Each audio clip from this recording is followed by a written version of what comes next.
चाललोय elephant ride आणि elephant park. Bye bye.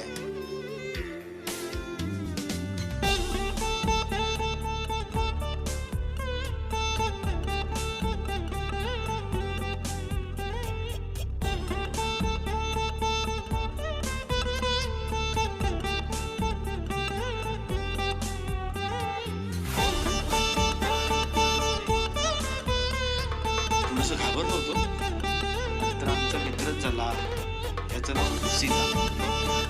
त्याने आशीर्वाद पण दिला, खूप बरं वाटलं. ब्लेसिंग दिली माझ्याबरोबर, माझ्या पूर्ण फॅमिलीला ब्लेसिंग त्याने दिले.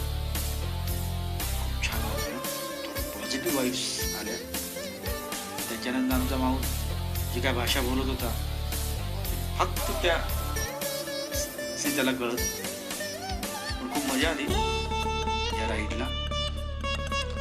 इंटरेस्टिंग होतं हा अनुभव. खरंच तुम्ही पण इकडे केरळला आलात ना, 26 आणि मग त्याची लाईफ जी आहे ती साधारण 50 ते 60 वर्ष लाईफ वेगळाच अनुभव होता. जसं आपल्याकडे जसं बैलपोळा असतो ना, तसं नाही, इथे एलिफंट फेस्टिवल असतो. आणि माझी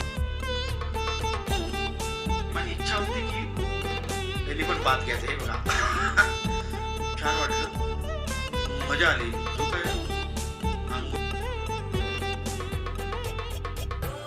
जो काय आंघोळ माझी इकडे झाली, वा वा वा वा वा वा, खूप वेगळा अनुभव होता हा.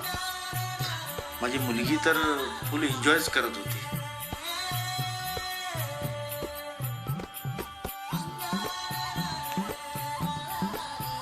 त्यानंतर खूप भूक लागली होती. आम्ही ठरवलं केरळ स्टाईलमध्ये केळीच्या पानावर जेवणाचा आस्वाद घ्यायचा.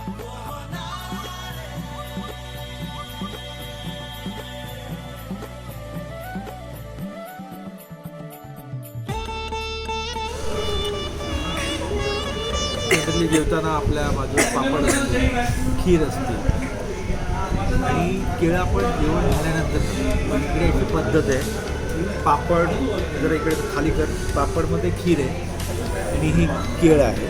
हे केळं आहे ना, ह्यामध्ये कुस्करून करायचं. हे असं कुस्करायचं आणि बघू कशी टेस्ट लागते.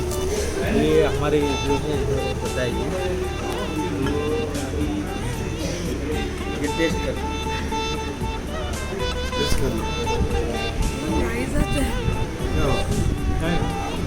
मस्त आहे.